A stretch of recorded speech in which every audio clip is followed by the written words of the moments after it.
जय हिंद साथियों, जैसा कि हम कल पढ़ रहे थे कि नंबर सिस्टम में हमने देखा था कि नंबर क्या होते हैं।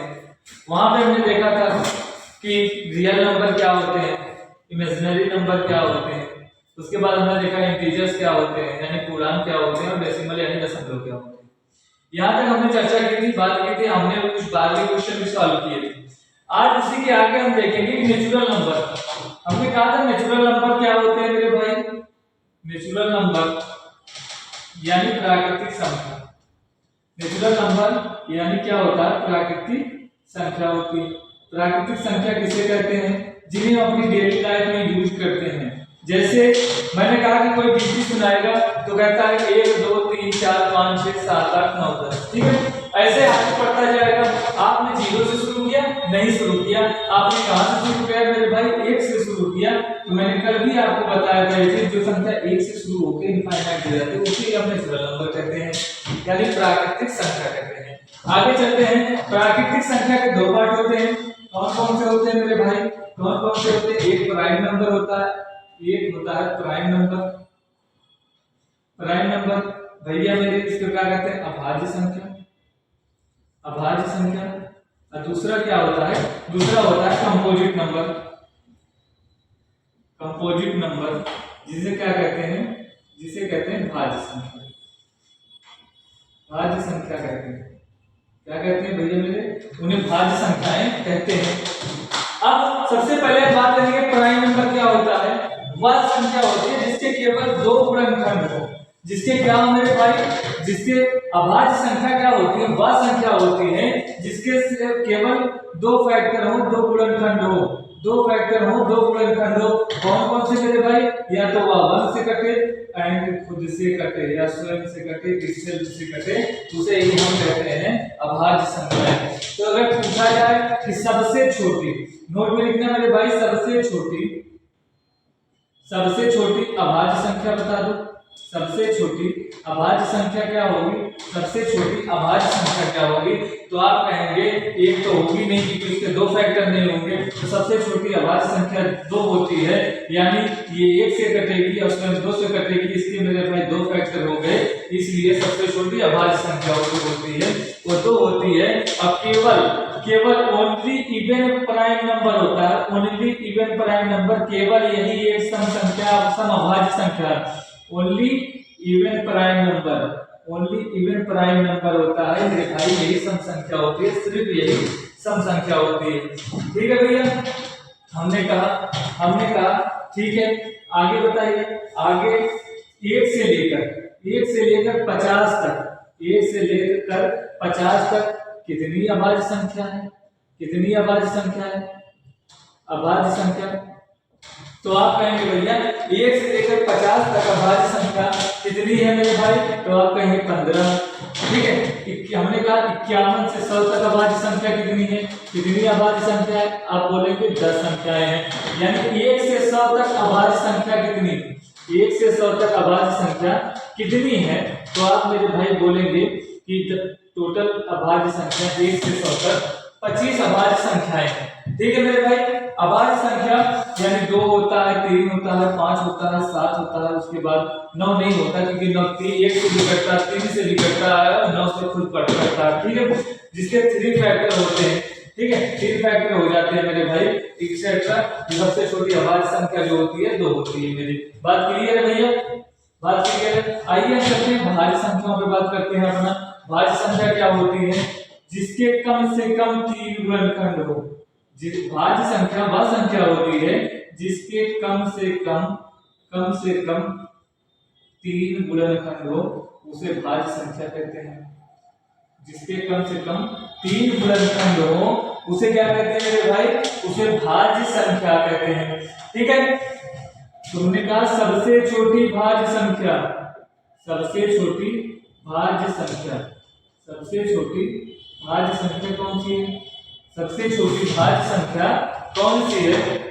तो मेरे भाई सबसे छोटी भाज्य संख्या मेरी कौन सी होती है, 4 होती है। 4 होती है मेरे भैया। कैसे होती है 4, यानी 4 का 1 से कटेगी, 4 मेरा 2 से कटती है और 4 मेरा खुद 4 से कटती है। कम से कम 3 फैक्टर हो गए, 1 2 और 4 इसके फैक्टर हो गए, यानी सबसे छोटी भाज्य संख्या है। हमने कहा ठीक है, सबसे छोटी विषम भाज्य संख्या, सबसे छोटी विषम भाज्य संख्या कौन सी है? सबसे छोटी जो है विषम भाज्य संख्या कौन सी है? आपने कहा कि सबसे छोटी विषम भाज्य संख्या 9 है। इसके फैक्टर कौन कौन से मेरे भाई? 1 है, 3 है, 9 है, यानी 3 फैक्टर हो गए।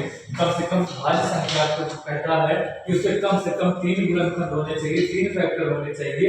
सबसे छोटी विषम भाज्य संख्या 9 है। ठीक है भैया, आगे चले। मैं पूछूंगा आपसे, एक मेरा कंपोजिट नंबर है या प्राइम नंबर है? एक मेरा कंपोजिट नंबर है या प्राइम नंबर है, एक भाज्य संख्या है तो या अभाज्य संख्या है, तो मेरे भाई हमेशा के लिए याद रखना, एक ना तो भाज्य संख्या है, ना एक कंपोजिट नंबर है, ना भाज्य संख्या है, न भाज्य संख्या है, और ना ही कौन सी संख्या है? अभाज्य संख्या है, ना अभाज्य संख्या है। ठीक है, एक ओनली सिर्फ एक गुणनखंड है, एक फैक्टर है। बात क्लियर है भैया? बात क्लियर है? आपने कहा ठीक है, अभाज्य संख्या भाज्य संख्या हमें समझ में आ गई। हम कैसे जानेंगे कि ये संख्या भाज्य है या अभाज्य है? भाज्य है या अभाज्य है? ठीक है, इससे बात करते हैं कि हम कैसे जानेंगे कि यह संख्या भाज्य है या अभाज्य है। ठीक है भैया, जैसे हमने कोई भी संख्या मान लिया, हमें भाज्य पहचानना है, भाज्य पहचानना है। हमने कहा 87 मेरी संख्या भाज्य संख्या है या अभाज्य संख्या है? तो इसी के पास देख लेना रूट लेकर कि सबसे पास में जो स्क्वायर बनेगा, तो मेरे भाई कौन सा बनेगा? कम का 9 9 81 बनेगा, यानी 9 का स्क्वायर बनेगा। बात क्लियर? सबसे पास में जो स्क्वायर होगा क्यूब रूट उसी को लेंगे। ठीक है भैया, उसी को लेंगे, यानी 9 हो गया। 9 से कम कितनी अभाज्य संख्याएं हैं? तो कहोगे 1 है, 2 है, 3 है, 5 है और 7 है। तो मेरे भाई इनका देखें, इनको चेक करें, क्या ये 87 को काट देंगे? ठीक है, एक तो फैक्टर होता है, इससे कोई मतलब नहीं। हम देखेंगे 2 को 2 से कटेगा, नहीं कटेगा मेरे भैया। 3 से कटेगा, 8 7 15 होता, हाँ मेरे भाई 3 से कट जाएगा, क्योंकि डिविजिबिलिटी रूल हम जब पढ़ाएंगे उसमें बताएंगे कि डिजिट का जो सम होता है, डिजिट का सम अगर 3 से कट जाता होगा तो संख्या 3 से भी भाज्य होगी, यानी ये 3 से कटेगा। या मेरी कौन सी संख्या मेरे भाई? भाज्य संख्या है, अभाज्य संख्या नहीं, भाज्य संख्या है। ठीक है भैया, हमने कहा एक और कोई संख्या ले लेते हैं। हमने कहा ठीक है, यहाँ ले लेते हैं, हमने लिया 143। हमने कहा ये भाज्य संख्या है या अभाज्य संख्या? हमने कहा इसका स्क्वायर रूट निकालो, पास की संख्या का वर्ग। किसी भी तो आप जानते हैं 12 का स्क्वायर 144 होता है। इससे छोटी प्राइम नंबर कितनी नंबर संख्याएं हैं? 2 होंगी, 3 होगा, 5 होगा, 7 होगा, 11 होंगी। बात क्लियर? 2 से कटेगी भैया 143? नहीं कटेगी। ठीक है, 3 से कटेगा, 4 3 7 1 8 नहीं कटेगा मेरे भैया। 5 से कटेगा, नहीं कटेगा मेरे भाई। 7 से कटेगा क्या? नहीं कटेगा। 11 से कटेगा क्या?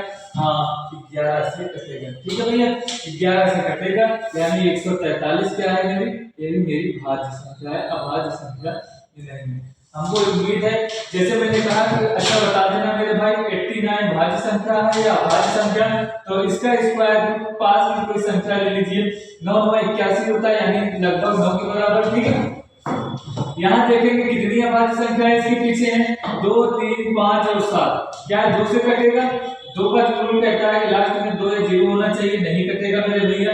3 से कटेगा, 9 8 17 होगा, नहीं कटेगा। 5 से कटेगा, नहीं कटेगा। 7 से कटेगा, नहीं से कटेगा, यानी 89 मेरी कौन सी संख्या हो गई मेरे भाई? अभाज्य संख्या हो गई। अभाज्य संख्या निकालने का तरीका, पहचानने का तरीका हमने आपको बेहतर से बेहतर तरीके से बताने की कोशिश किया। ठीक है भैया, ठीक है मेरे भाई, आइए हम आगे देखते हैं। एक नंबर और मेरा बचा है, कौन सा भैया? वो है मेरा, और संपूर्ण संख्या बची है मेरे भाई। कौन सी अगली संख्या होगी? संपूर्ण संख्या होगा। संपूर्ण संख्या के बारे में जानकारी लेते हैं। संपूर्ण संख्या क्या होती है? वह संख्या जिसके गुणनखंडों का योग। संपूर्ण संख्या किसे कहते हैं? वह संख्या जिसके गुणनखंडों का योग जिसके गुणनखंडों का योग उसी संख्या के बराबर हो, उसी संख्या के बराबर हो, उसे क्या कहते हैं मेरे भाई? उसे संपूर्ण संख्या कहते हैं, संपूर्ण संख्या कहते हैं। जैसे जैसे मैंने कहा कोई भी संख्या, एग्जांपल के लिए मैंने लिया कि 6, ठीक है भैया, 6 के फैक्टर बताओ कौन कौन से होंगे? आपने कहा 6 1 से कटेगा, 6 2 से कटेगा, 3 से कटेगा या 6 से कटेगा, ठीक है। हमने कहा ठीक है मेरे भाई 6 से, तो मैं उसने कहा है स्वयं उसी संख्या के बराबर हो, ठीक है, उसी संख्या को छोड़कर मेरे भाई इसके गुणनखंडों का योग देखेंगे, 3 2 5 1 6 होकर क्या 6 एक संपूर्ण संख्या है। बात क्लियर है? तो एग्जांपल के तौर पर मैं आपको कुछ संपूर्ण संख्या बताता हूं, जैसे कौन सी 6 हो गई, 2 अंकों की संपूर्ण संख्या 28 हो गई, 3 अंकों की संपूर्ण संख्या जो होगी 496 हो गई, ठीक है मेरे भाई, ठीक है भैया, क्लियर है? क्लियर है मेरे भाई? संपूर्ण संख्या क्या होती है, समझ में आया आपको? आगे देखते हैं, चलिए अगर क्लियर है तो हम आगे देखते हैं। चलिए हम आगे देखते हैं, कुछ संख्याएं छोटी छोटी बातें होती हैं जो हमें अभी नहीं पता, ठीक है, हम उनको देखने की कोशिश करेंगे, उनको जानने की कोशिश करेंगे। जैसे हमने कहा इवन नंबर और ऑड नंबर क्या होता है? इवन नंबर यानी सम संख्या क्या होती है? सम संख्या क्या होती है? और दूसरा मैंने कहा मेरे भाई ऑड नंबर यानी विषम संख्या क्या होती है? ऑड नंबर यानी विषम संख्या क्या होती है? विषम संख्या क्या होती है, ठीक है। ऑड नंबर, सम संख्या वह संख्या होती है, पहले हम सम संख्या के बारे में बात कर रहे हैं मेरे भाई। सम संख्या वह संख्या होती है जो 2 से विभाज्य, जो 2 से क्या है मेरे भाई? विभाज्य हो, ठीक है, 2 से विभाज्य। इसे हम मेरे भाई इसे हम क्या करते हैं? 2n के फॉर्म में लिखते हैं, के रूप में लिखते हैं, 2n के रूप में लिखते हैं। बात क्लियर? इसे हम किसके रूप में लिखते हैं मेरे भैया? 2n के रूप में लिखते हैं। बात क्लियर? आपने कहा कि 2n का मतलब क्या है? 2n का मतलब हमने कहा n बराबर 0 रख दो। n बराबर अगर 0 रखोगे तो मेरे भाई क्या होगा? 2 गुणे 0 बराबर 0 हो गया। हमने कहा n बराबर 1 रख दो, तो आपने कहा 2 गुणे 1 बराबर 2 आ जाएगा। हमने कहा n बराबर 2 रख दो, आपने कहा 2 बराबर 2 into 4 हो जाएगा। मेरे भाई आप जितना ही इनकी संख्या बढ़ाते जाइएगा आपका इवन नंबर निकलता जाएगा, ठीक है। सबसे पहली बात ये मेरे भाई ये जो 0 है, ये 0 एक सम संख्या है। आप ध्यान रखना इसका, 0 एक सम संख्या है। 0 क्या है मेरे भैया? सम संख्या है, ठीक है, 0 सम संख्या है। आइए हम विषम संख्या में बात करते हैं। विषम संख्या वह संख्या होती है जो 2 से विभाज्य ना हो, जो 2 से विभाज्य ना हो। बात क्लियर है भैया? जो 2 से विभाज्य ना हो, ठीक है भाई, जो 2 से विभाज्य ना हो। इसे किसके फॉर्म में लिखते हैं मेरे भाई? इसको 2n प्लस माइनस 1 के रूप में लिखते हैं, 2n प्लस माइनस 1 के रूप में लिखते हैं, ठीक है भैया, ठीक है, बात समझ में आई? 2n प्लस माइनस 1 के रूप में लिखते हैं। मतलब क्या है इसका? हमने कहा 2n प्लस माइनस 1 के रूप में लिखने का, हमने कहा n बराबर 0 रख दो, n बराबर 0 रख दिए, 2 गुणे 0 प्लस 1 करोगे, ये तो 0 हो जाएगा, प्लस 1 बराबर 1 क्यों हो जाएगा? हमने कहा 1 बराबर 1 रख लो, तो 2 गुणे 1 प्लस 1 करोगे तो 2 × 2 प्लस 1 करोगे, हमने कहा 2 × 2 प्लस 1 करोगे तो मेरे भाई 3 जो आएगी वो क्या मेरी विषम संख्या होगी। हमने कहा n बराबर अगर 3 रखते हैं, ठीक है, n बराबर अगर 3 रखते हैं तो n की संख्या कितनी हो जाएगी? 3 हो जाएगी, प्लस 1 होगा, ठीक है मेरे भाई। n बराबर 3 रखेंगे तो 2 3 6 प्लस 1 के हमने 7 विषम संख्या है, ठीक है भैया। जितना हम बढ़ाते जाएंगे वैसे हमारा निकलता जाएगा, ठीक है। चलिए आगे समझने की सम संख्या क्या होती है और विषम संख्या क्या होती है। आइए छोटी सी बात और बची है, हम उसको भी कंप्लीट करते हैं अपना, ठीक है भैया। आइए आगे देखते हैं, थोड़ा सा देखते हैं एक नंबर जहां फेस वैल्यू और प्लेस वैल्यू क्या होती है, फेस वैल्यू और प्लेस वैल्यू क्या होती है, बात क्लियर। फेस वैल्यू और प्लेस वैल्यू क्या होती है, यानी अंकित मान। फेस वैल्यू का मतलब होता है अंकित मान, फेस वैल्यू को हिंदी में अंकित मान बोलते हैं और प्लेस वैल्यू को हिंदी में स्थानीय मान बोलते हैं। ठीक है भैया, स्थानीय मान कहते हैं, स्थानीय मान कहते हैं, बात क्लियर। अच्छा, तो फेस वैल्यू क्या होती है, हमने कोई संख्या लिखी, एग्जाम्पल के रूप में हमने कहा 6 7 8 3 2, हमने कहा 8 मेरे भाई 8 की फेस वैल्यू निकालना है, तो मेरे भाई 8 की फेस वैल्यू एडिटिव होगी यही। 8 का अंकित मान कितना होगा, 8 का अंकित मान जो होगा मेरे भाई वो 8 होगा। 8 का अंकित मान जो होगा मेरे भाई 8 होगा, बात क्लियर है। अब आती है, अगर कहा जाता है 8 का स्थानीय मान निकालो, स्थानीय मान निकालना है। अगर 8 का स्थानीय मान निकाला जाता है मेरे भाई, संख्या क्या थी 6832, स्थानीय मान निकालने के लिए हम बचपन में पढ़े हैं, ये मेरा इकाई हो गया, ये दहाई हो गया, ये मेरा सैकड़ा हो गया, ठीक है, ये 1000 हो गया और ये 10,000 हो गया, हम पढ़े हैं बचपन में, ठीक है।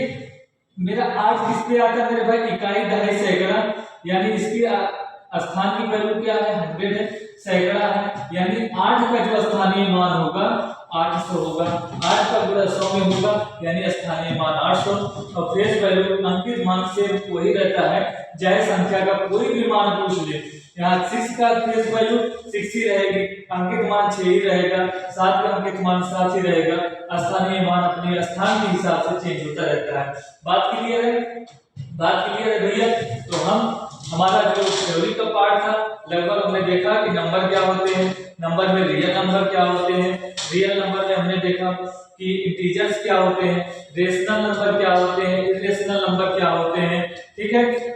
उसके बाद हमने देखा कि डेसिमल क्या होते हैं, फिर देखा कि टर्मिनेटिंग डेसिमल क्या होते हैं, नॉन टर्मिनेटिंग डेसिमल क्या होते हैं, ठीक है। यहाँ तक मैंने देखा, फिर देखा कि नेचुरल नंबर क्या होते हैं, नेचुरल नंबर के बाद हमने देखा होल नंबर क्या होते हैं। नेचुरल नंबर में हमने देखा आगे कि अभाज्य संख्याएं क्या होती हैं, प्राइम नंबर क्या होते हैं, अभाज्य संख्याएं क्या होती है, कंपोजिट नंबर क्या होते हैं, ठीक है। उसके बाद देखा हमने कि संपूर्ण संख्याएं क्या होती हैं, फिर हमने देखा कि अंकित मान और स्थानीय मान क्या होते हैं, ठीक है भैया। यहाँ तक सबको बातें समझ में आई होगी। हम कल स्टार्ट करेंगे अपना फैक्टर का पार्ट कल से स्टार्ट होगा, ठीक है भैया। अगर वीडियो पसंद आए तो लाइक करिए भैया, कमेंट करिए, ठीक है, धन्यवाद।